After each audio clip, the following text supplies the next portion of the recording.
In PC and mobile, I show you in a few moments how to join 3008 Discord server. For this, we will start with the way in PC since we are here, and then I will explain you how we can do it also in mobiles. To do this, click on the Discover icon that we can see in the lower left corner of our application. Now click on Servers and go to the search box that you will see in the upper right corner and type Dave Jolly OL Home.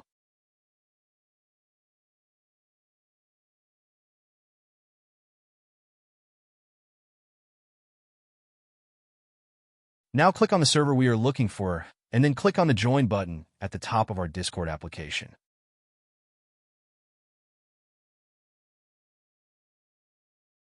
Congratulations, you are already inside the Discord server on PC. On mobiles, it is quite likely that you cannot do this same process, as it does not usually show the option to discover. That's why I'll leave a link to access to this server in the description of this video. Simply access the description and click on it, and thereby automatically access the Discord server without doing anything else. Please give a like to this video, comment, and subscribe. Until the next one.